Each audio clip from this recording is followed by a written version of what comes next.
Good morning, students. Today's lesson is Landscape of the Soul by Nathalie Trovaire. It is taken from your textbook Hornbill, and it's about paintings. As we like to see beautiful paintings, but very often we try to know the inner meaning of that particular painting.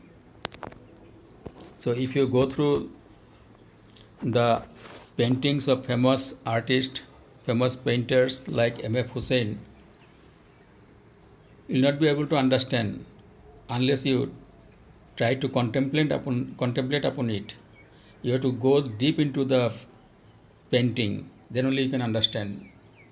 So it is about this painting, and let us see first of all about the author Nathalie Trovaire. The author Nathalie Trovaire is an art historian who came in limelight because of her translated work, City of Genes, a book by William Dalrymple. She is the wife of Belgian ambassador to India. She has traveled various cities of the world with her husband. She holds a master's degree in history of art and archaeology from University of Belgium. She plans to write her next book on old Delhi architecture like Jama Masjid and Chandni Chowk.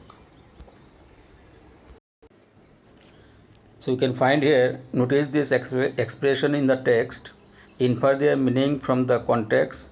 I mean, those words are used in some sentences of the lesson. So first of all, I would like to give you some ideas, some hints about the words. So first one is that anecdote. So anecdote from the text, the meaning of anecdotes can be inferred as a short account of a particular incident or event, especially of an interesting or exciting nature. So simply we can say that it is a kind of record of some action or some person or some activities. Next one is that delicate realism. It refers to the alluring quality of the art which makes it seem real. Means sometimes we see that any painting, if we see, we can say that as if it is a real thing. So that is called delicate realism. The next one is illusionistic likeness. It almost the same like the previous one. It refers to an objective of the technique of using pictorial method in order to deceive the eyes. The reference is to an illusion created by the semblance of something. It also happens that sometimes we get confused with the certain things. We mistake it to be real one, but actually it is not like that. It creates a kind of illusion. Illusion means here confusion. So very often we come across with such type of things that we mistake them to be the real one, but actually it is not real one. The next one is that figurative painting. A figurative painting refers to the metaphoric representation of a piece of art through the eyes of the creator's imagination. So this one is little bit, you have to think about this meaning. A figurative painting, so we are very much familiar with the figurative speech, say for metaphor or simile or something like that. So figurative and literal, they are two.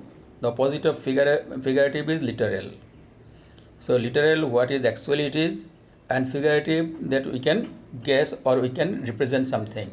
So a figurative painting refers to metaphoric representation of piece of art. So a piece of art can represent some figurative meaning through the eyes of the creator's imagination. Means the creator, the painter who has created this painting, we have to go through his eyes only. Means we have to understand his thought while he created the painting. Next one is that conceptual space. It refers to a relation with the abstract than the factual representation. This is the inculcable dimension of the understanding the concept. Means it refers to relation with the abstract than factual representation. One is abstract, one is concrete. So here the relation with the abstract than factual representation. The factual representation and abstract. Say for example, knowledge. It is a kind of abstract idea that gives us, but a factual, but the concrete thing. Suppose a plot of land that we can see in front of us, that is literal or factual. This is the inculcable dimension of the understanding the concept. So let us start.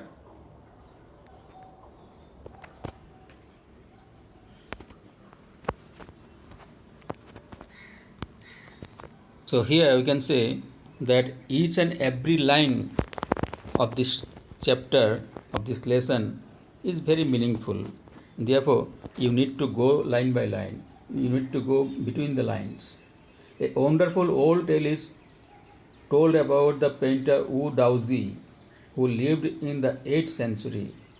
His last painting was a landscape commissioned by the Tang Emperor Zhuangzong to decorate a palace wall. The master had hidden his work behind a screen so only the emperor could see.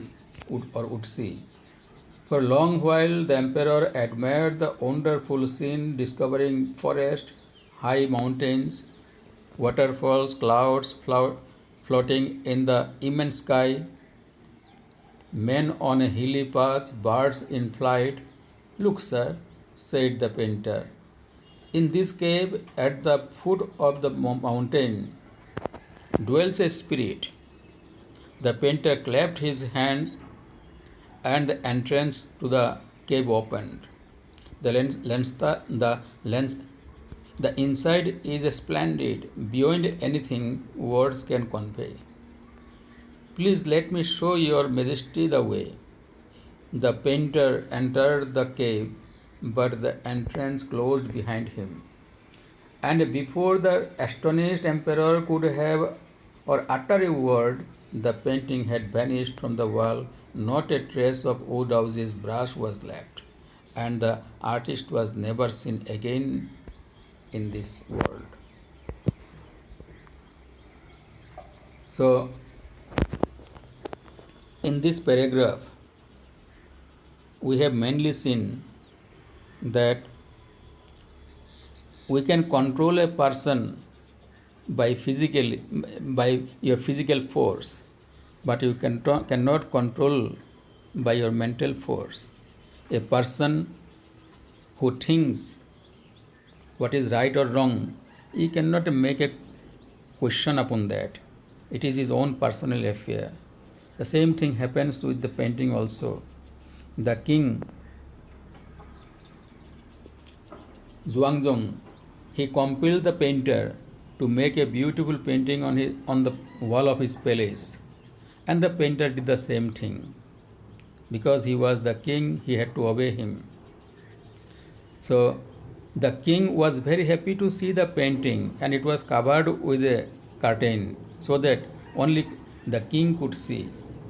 But one day the painter said, "Look, sir, there is also a cave. If you enter that cave, then you can see the magnificent thing." And in that way, he clapped. Immediately, the cave door was opened. The painter entered, and the door opened behind, door closed behind. And the king could utter any word to say something. The painter started vanishing from his eyes, and there was a blank wall. The king was very much confused what happened. So here you can see that The cave door means here it is the mind of the painter. I mean, the king forced him to make a beautiful painting, but the king never understood the meaning of that painting. And to understand that meaning, he had to use his mind. He had to go inner part of that painting, but he didn't. That is why the painter tried to prove it that unless and until we see certain things from the inner core of our mind or heart, we cannot understand it. And painting is that type of thing. But the foolish king couldn't understand that one. So this is the part, paragraph 1. Let us see the next part. Such stories played an important part in China's classical education. The books of Confucius and Zhuangzi are full of them. They helped the master to guide his disciple in the right direction. Beyond the anecdote, they are deeply revealing the spirit which art was considered. Contrast this history. Or another famous one about the painter who wouldn't draw the eyes of a dragon he had painted. For fear it would fly out of the painting. It would, with an old story from my native Flanders that I find most representative of Western painting. So, here in this paragraph, such stories are very much common in Chinese books, and the stories played an important role of China's classical education. So classical education, as we understand, as we know about the classical painting or classical art or classical dancing, so many things are there. We categorize them as classical. So the books of Confucius and Zhuangzi are full of them. The books written by Confucius and Zhuangzi, there are so many stories like that. The story of that landscape of the soul. But beyond the anecdote, they are deeply revealing the spirit which art was considered. So, in art, there is a certain kind of spirit. Contrast this story or another famous one. So, there is another, it is talked about another painting. Means one painter, he drew or he painted one dragon, and he did not dot his eyes, means he didn't make his eyes, fearing that it would fly away from that panel or board. So with an old story from the native Flanders, and here the author wants to refer another thing, that is about Flanders. Flanders, it is a place in Europe, and he wants to give the reference of Western painting with that Flanders. In the 15th century Antwerp, a master blacksmith called Quentin Mistes fell in love with a painter's daughter. The father would not accept a son-in-law in such a profession, so Quentin sneaked into the painter's studio and painted a fly on his latest panel. Panel means here the board where painting is done. With such a delicate realism that the master tried to swat it away before it had realized what had happened. Quentin was immediately admitted as an apprentice, means trainee or helper, into the studio. He married his beloved and went on to become one of the most famous painters of his age. These two stories illustrate what each form of art is trying to achieve: a perfect illusionistic likeness in Europe, an essence of inner life in spirit in Asia. So the last line is very important because here it is shown the difference between Western paintings and Asian paintings.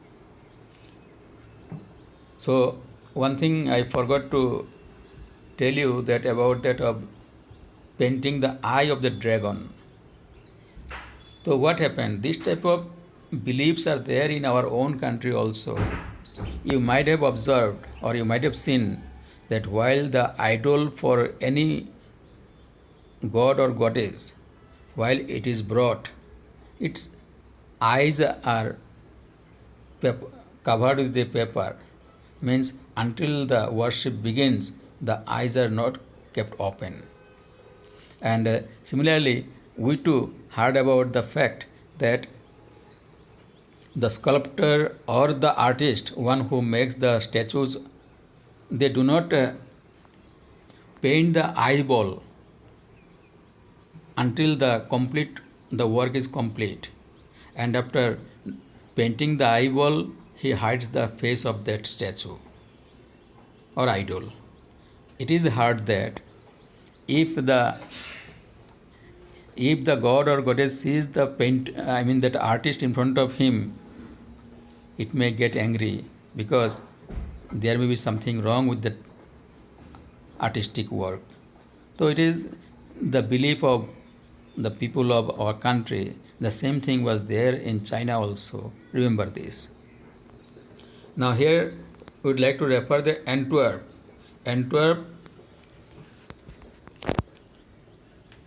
In Antwerp, a master blacksmith. Antwerp also a place in Europe, and a master blacksmith called Quentin Mistis. So Quentin Mistis, he was in love with the daughter of a painter, and the painter was not ready to marry his daughter with that blacksmith because of his profession. It is also a very common practice in our country.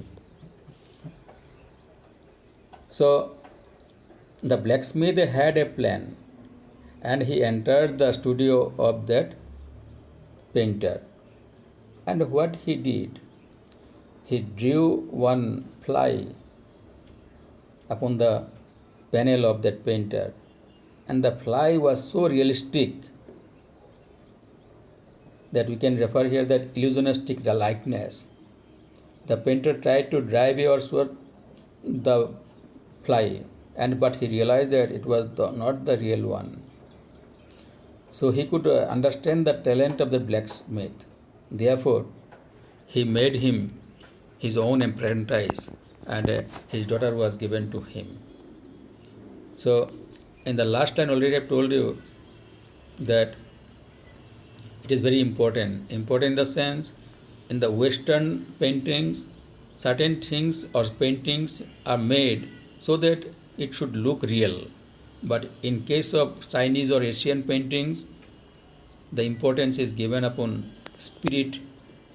I mean, there is some spirit, Atma, that can lead any activity or any work. So, in painting also, we may have a kind of spirit that we have our own. I mean, the spirit can tell you so many things.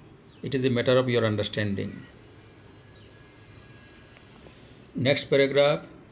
In the Chinese story, the emperor commissioned a painting and appreciates its outer appearance, but the artist reveals to him the true meaning of his work.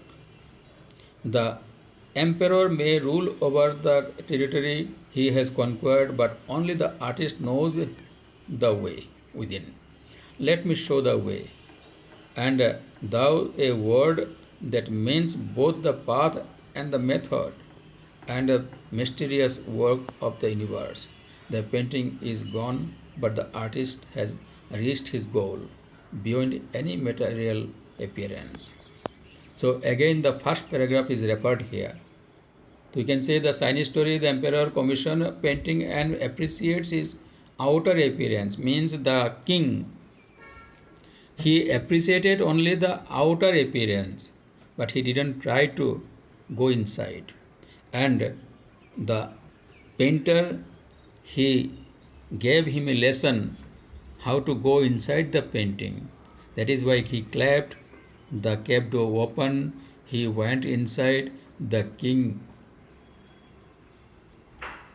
remained in a state of confusion, he couldn't think. So, the emperor may rule over the territory he has conquered. The king may be powerful, the king can conquer any place or any country, but only the artist knows the way within. Means the artist has its own way of thinking, own way of creating, own way of ruling his own mind. Let me show the way. The Tao, a word that means both the path or method and the mysterious works of the universe. Means Chinese painters, they represent a kind of feelings, that is, the universe is very mysterious, it's very wonderful. Few people are there who can understand something about that mystery of this world, of this universe. The painting is gone, but the artist has reached his goal.